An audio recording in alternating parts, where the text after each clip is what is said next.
But not only did you not sink, you were even able to walk around. Your flippers pressed down on the surface, and with every step, it took a tremendous effort just to lift your foot. After exerting all your strength, you finally reached that small patch of rice. Each stalk of rice was about 2 meters tall, and every plant was laden with plump, golden grains. You took out the snakeskin bag you had prepared in advance and started frantically harvesting, not stopping until you had collected every single grain. Then dragging your heavy loot, you made your way back to the boat and had barely rowed away when people on the water surrounded you. You frowned, about to lose your temper, but then noticed that there was no hostility in their eyes, only a wild admiration for your unsinkable boat. It turned out they were interested in your vessel. Looking at this group of primitive people, their skin swollen from soaking in the water, you remembered the kind warning from that woman earlier and felt a pang of sympathy. Building a boat wasn't such a big deal after all. You gestured with your hands, directing them to gather all the floating wood they were carrying, then brought over some reeds to use as rope, tying all the logs together. Next, you let the spiritual grass climb on top. Sure enough, the raft floated steadily on the water, as light as a leaf. Ling Chao excitedly waved the tribespeople over to try the raft. It only held 2 people, leaving others watching enviously. Ling Chao grinned, knowing this tool was easy to build from local materials. It was a godsend for the Lin tribe. Moved to tears, he invited you to visit, but you jokingly refused. Blue spirit horses waited for you outside the swamp. Seeing your determination to leave, Ling Chao didn't insist. He handed you a watercolor drop as a token, saying to find him if you ever need help. You smiled and returned to the Babao mountain grasslands with 2 heavy bags. After a day of harvesting, you gathered 60 jin of golden millet. You swallowed hard, unable to eat a single grain. This was the hope for next year's planting and the tribe's rise. Since you planned to farm, you needed copper and tin to smelt metal tools. However, while you ate roast fish by the river, things looked grim for the people across the mountain. They had fled so quickly, they brought no fire. The entire tribe could only shiver in the cold wind, relying on a bit of tough, dry jerky to get by. At dawn the next day, you led a mighty procession of blue horses forward, while Dashu and his tribe were sharing wild fruits at the barren foot of the mountain. Suddenly, a cry of surprise shattered the silence. Following the direction his tribesmen were pointing, Dashu saw a young man leading a herd of 4-horned beasts, slowly making his way across the bare rocky mountain. You were stunned as well. Looking in the direction of the commotion, you realized, wasn't that the tree tribe? How did they end up in such a miserable state? Even the children were brought out, muddy and miserable. Minutes later, Dashu led his people up the hill. Seeing the blue horses behind you, he looked on in awe. He thought you were just trying your luck, but hadn't expected you to catch them alive. Your skills were miraculous. Seeing their pitiful wild fruits, you shared the remaining giant fish and roasted beaver. As Dashu ate ravenously, he trembled, recounting the recent nightmare. After hearing his story, you gasped. Cannibals! These demons had approached the Shu tribe. That was dangerously close to your own tribe. A powerful sense of crisis exploded within you. You made a snap decision. After finishing mining today, you must head home at full speed tomorrow. Seeing the bewildered look on Dashu's face, you tentatively asked, "What are your plans next?" Dashu and his tribesmen lowered their heads in shame. Winter was almost upon them, and with pursuers close behind, there was nowhere in this vast world for them to take refuge. Sensing an opportunity, you immediately extended an olive branch. "Join my tribe. We have plenty of food." Upon hearing this, Dashu's eyes lit up instantly. He completely believed you. Following someone as strong as you meant not only having meat to eat, and they would never be bullied again. All the tribespeople looked eagerly at Dashu, just waiting for their leader to nod. Dashu was clearly tempted, but his instincts as a chief made him hesitate for a moment. He asked cautiously, "If you invite us to join, will your chief agree?" Hearing this, you couldn't help but burst out laughing. "You don't need to worry about that." You straightened your back and said, enunciating each word, "Because I am the chief." Dashu's eyes widened instantly, his face full of disbelief. How could a teenager like you be the chief? But then he thought about it. Was there anything you had done that even an adult could have managed? With his last bit of hesitation gone, Dashu nodded decisively in agreement. And to completely put their worries to rest, you handed your spear directly to Dashu. The stone axe you gave to a man named Mutong, and the rattan shield you had woven for harvesting rice you gave to a tribesman named Shu Zhuang. You knew very well that as long as you were willing to give them weapons, they would definitely feel that you had no intention of harming them. Sure enough, as soon as they received the weapons, their faces broke into wide smiles, and the last trace of wariness disappeared. Dashu, as if presenting a treasure, brought out the rabbits you had wanted to catch earlier, more than 30 in total. Seeing all those rabbits, big and small, you couldn't help but feel a surge of excitement. With rabbits breeding at the terrifying rate of a litter every 2 months, soon no one in the tribe would have to worry about lacking fur clothing. After breakfast, Dashu thought they would set out immediately, but when he turned around, he saw you squatting on the mountain, digging up rocks again. He was completely stunned, and couldn't help but ask, "Why are you digging up these useless rocks?" You replied calmly, "With these, I can make even better weapons. Then, we'll be able to hunt so much food that we could eat 3 meals a day and still have leftovers." Hearing this, Dashu was dumbfounded. 3 meals a day? That was the life of immortals. Without another word from you, dozens of people, as if injected with adrenaline, all started helping to dig as well. With so many people, the work went much faster. By noon, all the large baskets were already filled. This time, you mainly collected several different types of copper and tin ores, as well as plenty of red termite nests and kaolin clay, which are used for making crucibles and casting molds. After quickly packing everything up, you led a team of dozens of people on your way. This time, the atmosphere was completely different. The large group moved in grand fashion, with the blue horse spirit carrying oars, fodder, and rabbits on its back, looking like a moving treasure trove. Along the way, you didn't rest either, teaching Dashu and the others how to use the new weapons, hands-on. You kept going until evening, when you found a spacious spot to stop for dinner and rest. The first half of the night was fairly entirely quiet, with only the crackling of the campfire. But in the second half of the night, as you lay on the ground, you suddenly felt vibrations coming from beneath you, as if some enormous creature was moving nearby. Instantly, you recalled the long-nosed beast Dashu had mentioned. Without hesitation, you kicked and shoved everyone awake, immediately extinguishing all the fires. Accompanied by two sharp cries, two massive, mountain-like black shadows tore through the darkness. Right after, dozens of fierce, demonic figures wielding torches and wearing eerie white bone ornaments around their necks charged out. The leader, a man riding an elephant, waved his hand, and more than 40 people rushed at you like mad dogs. At this critical moment, your combat instincts from your previous life made you frighteningly calm, and you quickly gave orders. You sent Mutong north with the supplies and clansmen, leaving only Dashu, Mutong, and Xu Zhuang to cover the rear. 4 against 40 looked suicidal, but you saw the enemy's weakness. Their elephant riders were slow, and their primitive weapons had a short range. With your bow, you could hit targets at 100 meters. By kiting them from a distance, this wouldn't be a massacre, it would be a hunt. Dashu's spear trembled as the elephants charged, but seeing you steady as a mountain, he gritted his teeth and calmed down while you silently counted down the seconds. 200 meters, 150 meters, 100 meters now. With a whoosh, the enemy at the very front fell instantly, a sharp arrow piercing straight through his chest. The surrounding enemies froze, staring blankly at the sharp wooden shaft protruding from their companion's back, their minds going blank. In that brief moment of shock, there were 2 more whooshes, and 2 more enemies dropped to the ground without even making a sound. The captain riding the elephant finally spotted you in the distance and roared in anger, ordering his men to launch a volley of projectiles. You quickly pulled Dashu behind a tree for cover, and Mutong, quick-witted, hid himself as well. Meanwhile, the burly Xu Zhuang took a lunge, turning sideways and holding his rattan shield firmly in front of him.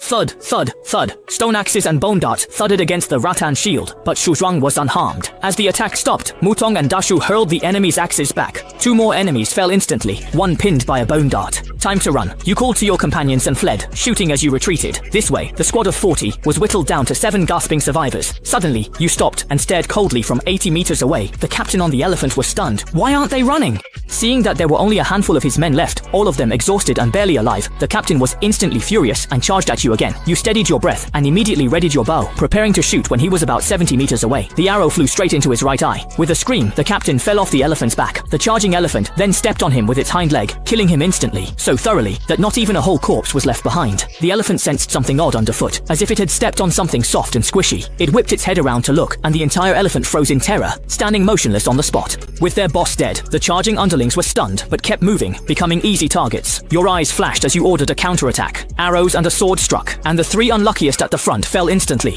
Soon, only 3 enemies remained. Terrified, they turned and ran in total terror. One, riding an elephant, found his mount too slow to turn, so he jumped off to save himself. You swung your sword behind you, predicting where he would land. The guy was still in midair when your sword pierced through his chest. After hitting the ground and twitching a couple of times, he was dead beyond any doubt. At the same time, Dashu and his 2 companions charged down the mountain like tigers, bursting out from behind you. 3 stone axes flew out with a howling wind, precisely claiming the lives of the last 2 enemies. With that, this thrilling jungle guerrilla battle finally came to an end. Dashu and the others looked at the ground littered with corpses and pinched themselves hard. 4 of them had completely defeated a fully armed squad of 40.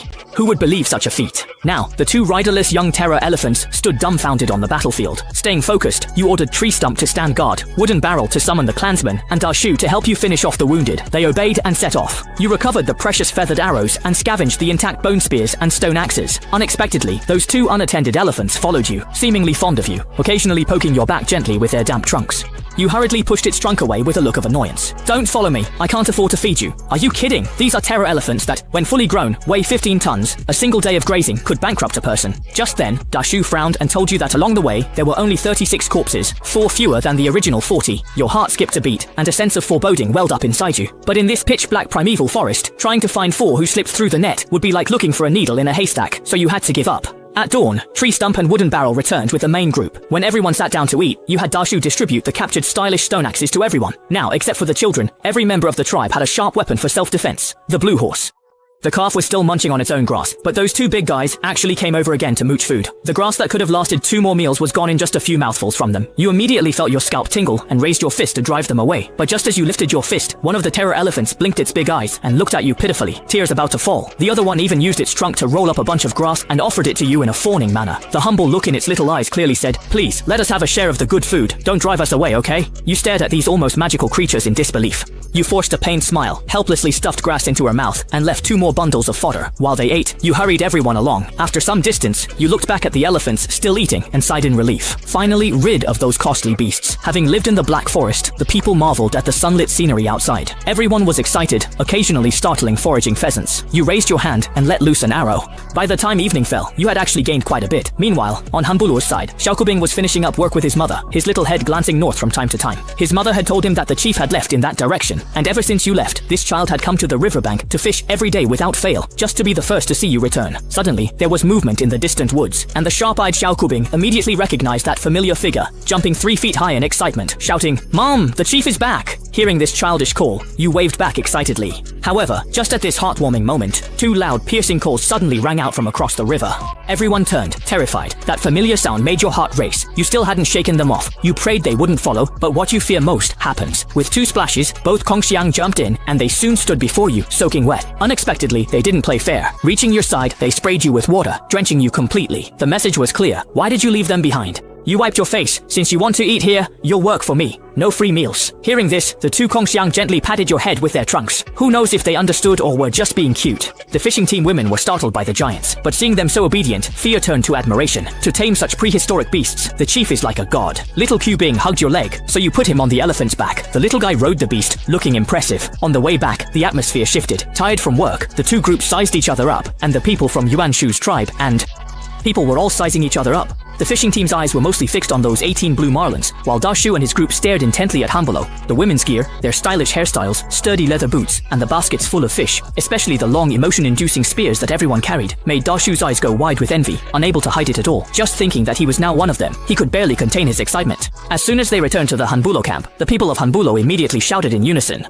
The chief had completely subdued the people from the Shu tribe, and when they saw the scene before them, they were so shocked that even Shaba nearly dropped to the ground. Scattered jars and pots lay all around. At the cave entrance, countless fish and 1,000 Jin bowl-toothed pig lay pierced with holes. You nodded. The remaining hunters had mastered the long spears. Seeing this thriving tribe, Da Shu knew he would never go hungry again. Nearby, children faced the new 4-horned beasts by heaps of grass gathered over days. This should feed the blue marlins and 2 terror elephants all winter. You immediately announced, "These 2 big guys were domesticated by you yourself, and from now on, they can help everyone with the work." Just then, the limping man hobbled over to report, his face full of pride. He had made a new tool for the children. When you looked closely, you were instantly stunned. A simple wooden rake. This guy actually had the potential to be a primitive inventor. You praised him generously, then immediately ordered that brick firing be stopped tomorrow, and that all efforts be focused on making pottery. Speaking of pottery, the elder nearby quickly chimed in. The Zhiding tribe from the west had come to trade pottery again, and this time, we exchanged for a large amount of idle time. It fed the tribe for weeks. After inspecting, you made plans. 3 pregnant rabbits moved to the VIP room, while dozens of cantaloupe-sized others would be breeders by spring. The mammoths stayed by the hill, and the blue horse was tied nearby. At night, a banquet began. First, a hair-tying ceremony for new members made them look spirited and cleaner. Since a giant boar was hunted, pig's blood was served, stewed with wild vegetables in large pots, plus a dozen grilled fish and sweet and sour fruit. This feast was truly lavish.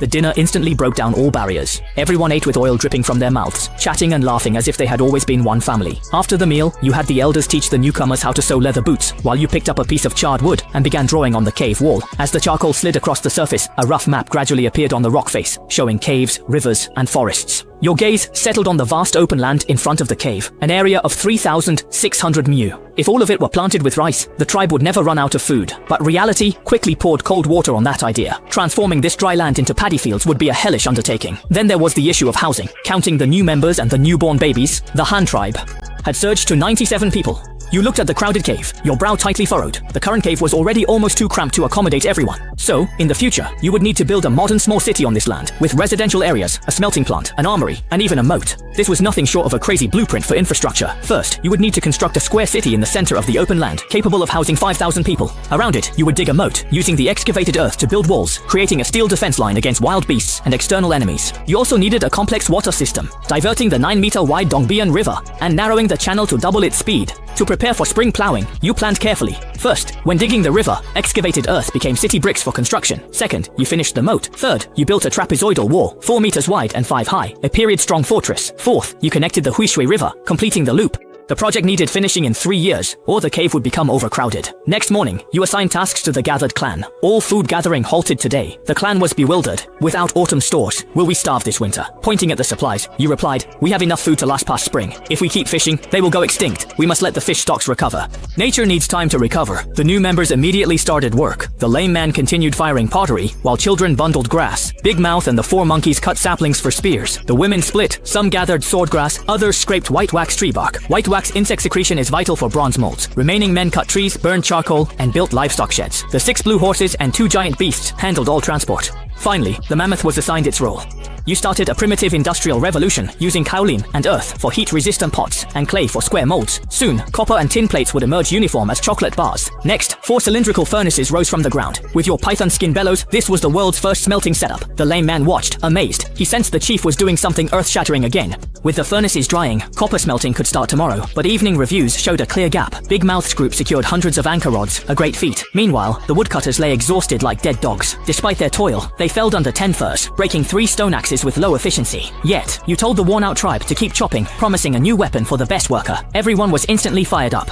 In their minds, stone tools were already the pinnacle. What could possibly be harder than stone? After dinner, everyone began their usual after-meal entertainment, while you sat by the hearth and started melting wax. Once it solidified, you used a bone knife to carve it into the shapes of various tools, then tightly wrapped these wax models in clay. Although shaping them was tedious, this method produced precise hollow molds, and the wax could be recycled and reused. A truly perfect closed loop. The next morning, Blue Horse Spirit was dragged off to do hard labor, and under your relentless indoctrination, the tribesmen finally started to catch on. Wild beasts are not just food, they are also top-tier labor. The 4 from Big Mouth's group all stayed behind. Their task today was to operate the bellows for you, while Limp, whose mischief from yesterday had already been punished, was assigned to assist you today. Limp was very clever, so you decided to teach him the method of smelting copper. You came to the 4 furnaces, first lighting 2 of them together. Da Mao and Air Mao pressed the bellows, while Big Mouth and Monkey loaded charcoal and crushed copper ore. With the bellows in action, flames shot out from the furnace mouths, rising high. Before long, the ore inside the furnace began to slowly melt. Molten copper flowed to the furnace bottom, forming slag-mixed lumps. Meanwhile, tin ore in another furnace melted in minutes. You raked out impure metal pieces from the ashes. Repeating this for hours, you finally accumulated a pile of crude metal lumps. Then, you lit the remaining furnaces. Once hot, you placed the crude copper and crushed tin into separate crucibles to melt them down.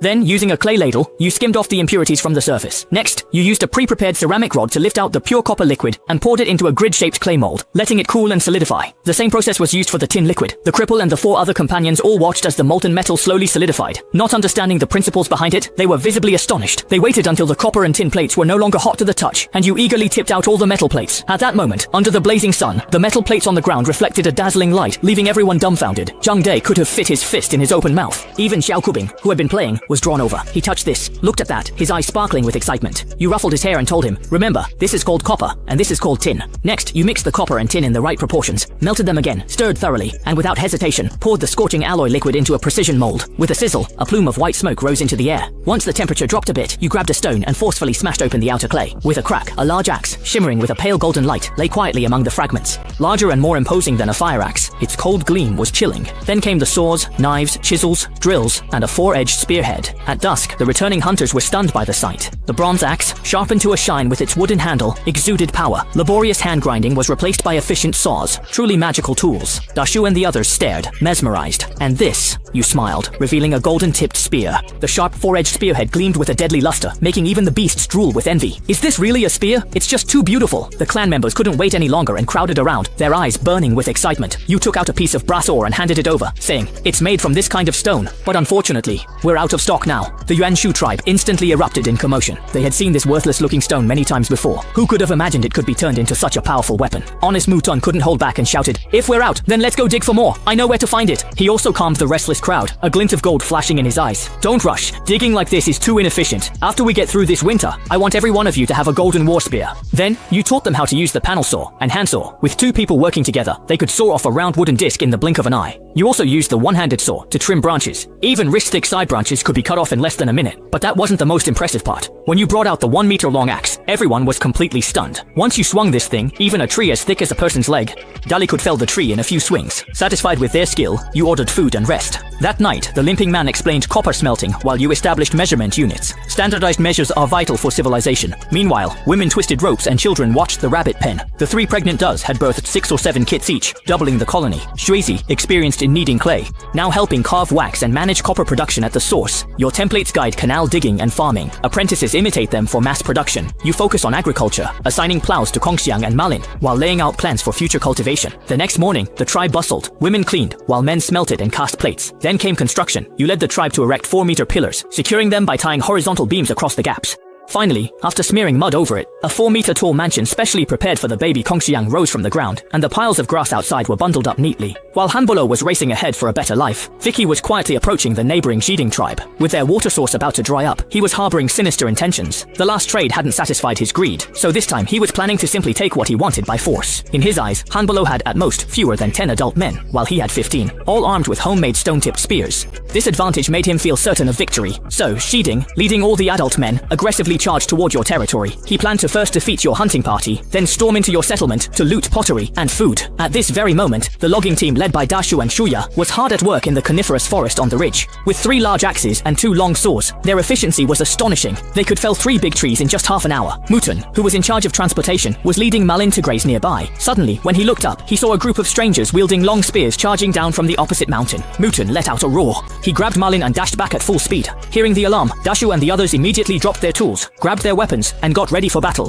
Xiding's men gave relentless chase. As soon as they reached the ridge, several sharp whooshes suddenly rang out. 2 of the trailing Malins were instantly struck, letting out miserable cries as they collapsed. Their companions in front couldn't stop, dragging the bodies as they frantically charged toward the grassy hill. Witnessing this, the men of the Han tribe were enraged. There was no need for words. Everyone drew the stone axes from their waists and hurled them with force. This counterattack was swift, precise, and ruthless. With a few dull thuds, 3 of the enemy fell instantly, and 2 more were wounded. The once aggressive team of 15 was now in disarray. In the blink of an eye, only 10 of Xiding's men were still able to move, and he was completely enraged. Roaring, he ordered another round of spear throws, but these primitives knew nothing of tactics. Dashu and his group quickly darted behind the tree trunks, so those crude spears could only land weakly, sticking into the mud at an angle. Just as the enemy's attack missed, Duer and the others appeared from behind the trees like ghosts. This time, it wasn't stone axes, but 9 gleaming long spears that shot out in unison. With a series of thuds, 4 more enemies fell. This scene completely shattered the enemy's psychological defenses. Terrified enemies cowered behind trees, trembling and barely breathing. Duer and the others gripped their spears, ready, but the other side remained deathly silent. Unbeknownst to them, Xiding was panicked. The Han tribe outnumbered them, and their weapons were terrifying. With only 8 battered survivors left, 2 incapacitated, fighting meant suicide. Xiding quickly led his men to flee toward the cave. Meanwhile, Xiaoku pulled you toward the 2 creatures to name them.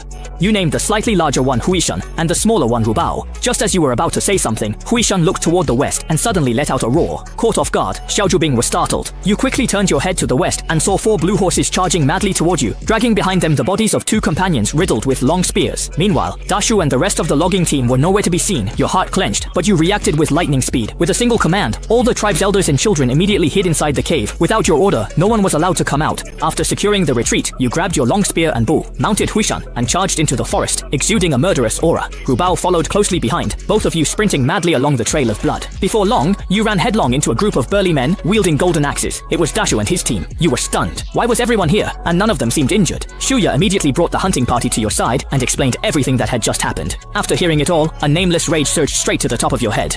That bald man dared attack your tribe. Regardless of the reason, the Han tribe demands a heavy price. Marlin's death must be avenged. With a sweep of your spear, you led the team toward his lair. By 2 o'clock, you reached his tribe. The cave entrance was deserted, blocked by a massive boulder. Through a crack, terrified eyes stared out, including the bald man's. He was truly scared. He never expected such swift retribution, especially seeing you atop that giant, long-nosed beast. The man with the golden spear looked like a god of war, and the bald guy felt deep regret. Since they dared to show themselves, you showed no mercy. You stared coldly, nocked an arrow, and shot the bald guy straight through the eye, killing the leader instantly. Daily, Stone, 6 Fingers, go push that boulder aside, you ordered. They tried to move the huge rock, but someone inside desperately pushed back. Did they really think blocking the entrance would save them? How naive. You rode your mount to the crack, gaze icy, and drew your bow once more. With a sharp whoosh, your arrow shot out, skewering the 2 men holding the door like candied hawthorns. Inside, the people broke down, screaming and scattering. With no more resistance, Dali and the others gave a mighty push, and the huge boulder crashed aside with a rumble. The bodies were instantly crushed into a bloody pulp beneath the rock, falling silent. The entrance to the cave was now wide open. Carrying your blood-dripping spear, you strode into the cave like a demon god. In the dim firelight, the women and children huddled together in the hay, trembling with fear. Of the 5 remaining adult men, 3 stood trembling at the front with their shabby weapons, still babbling pleas for mercy. Pleading for mercy while holding weapons, what a joke. With a sweep of your spear, you instantly knocked all their broken weapons flying. Just then, one of the wounded men actually tried to sneak up with a stone for a surprise attack, courting death. Without even looking, you thrust your spear like a venomous dragon, and with a muffled thud, it pierced through his left chest the moment he raised his hand. Kneel, all of you. Anyone who resists, dies. Your thunderous roar exploded like a clap of lightning, making everyone's legs go weak with fear.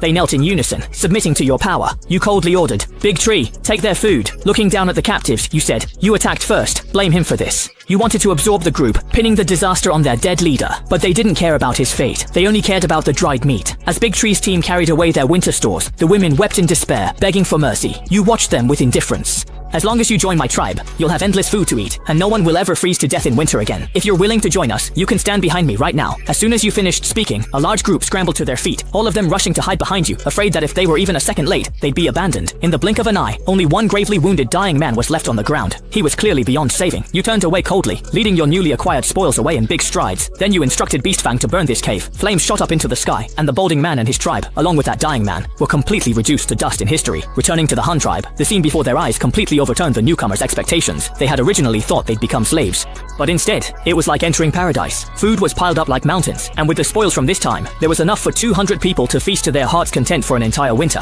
Although the cave was a bit crowded, squeezing together made it even warmer. What surprised these people was that the tribe actually kept live giant beasts. Seeing Meat Bun and Grey Mountain, these two enormous creatures, the newcomers' fear instantly turned into fervent worship. Now, they felt extremely proud to have become members of the Hun tribe. The women had been twisting ropes these days, and several large bundles were already stacked in the cave, while the men continued chopping wood. Trunks became lumber and branches fueled the kiln. You also crafted all necessary woodworking tools, cast warriors, and used bronze shovels as the right gear. Phase 1 of the water project began. Using a rope, you marked the land north and set log cornerstones. Next, you built the kiln. The excavated soil was perfect for bricks. You also fired strong blue bricks for better water access. The brick kiln was built right by the river, mobilizing the entire tribe's labor force. After 5 days, a cylindrical kiln rose from the ground. At this time, the plow you had spent many days crafting also made its debut. Under a 2-meter wide wooden frame, 4 bronze plowshares were installed. Whenever this contraption was pulled, it could turn over a strip of land 2 meters wide, with a depth reaching 40 centimeters. As for the power source for this device, of course, it was Rubao and Huishan. The two giant beasts worked side by side, and with a rumbling sound, the plow tore through the earth as easily as slicing tofu.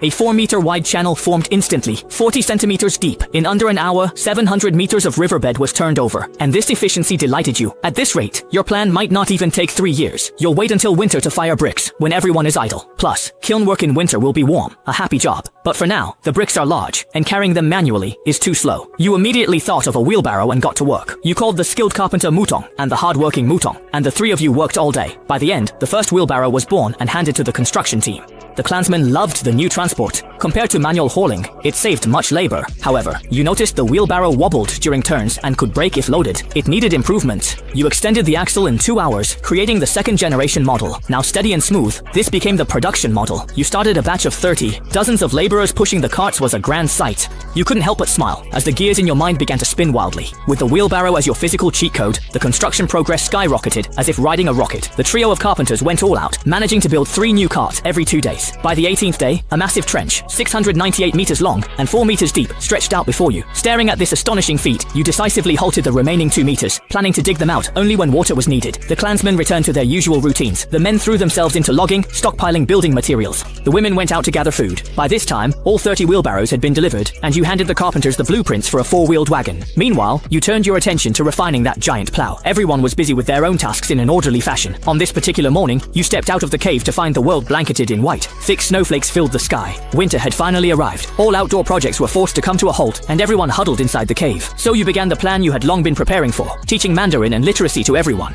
By now, the Han tribe had mastered some vocabulary. Kubing could even speak simple phrases, making teaching easier. You taught essential words and how to use them. Instead of simplified characters, you taught clerical script, which is more like pictographs. To motivate them, you set a rule. Pass a test before meals to eat meat, or have dinner halved. This worked better than any lecture. Enthusiasm exploded. Even kids memorized lessons to avoid hunger. When the snow stopped, brick firing resumed. You demonstrated 2 kilns, then took on the role of life as the shopkeeper became regular and fulfilling, moving bricks during the day and memorizing lessons at night. But before long, you noticed that the men started acting strangely. These rough guys began hanging bones on themselves for no reason, and their necklaces were stuffed with bird feathers. Each of them dressed up flamboyantly. Just as you were puzzled, Elder Mengshi ran over to tell you that this was all in preparation for the spring matchmaking festival. In this world, the standards women use to choose men are simple and straightforward. They look at how strong you are and how powerful your tribe is. The longer the thigh bones you wear, the bigger the beasts you've hunted, and the more food your tribe has. Bones are the badge of strength. This instantly made you realize that as the leader, wearing a string of bones was really beneath your status. After thinking it over, you decided to go for something more high-end, a fancy headband. Since you didn't have gold, you used copper instead. A finely crafted, hollowed-out copper pot with intricate carvings soon adorned your head. That noble aura instantly outshone all the bone necklaces. Next, you made a delicate silver headband for Dashu,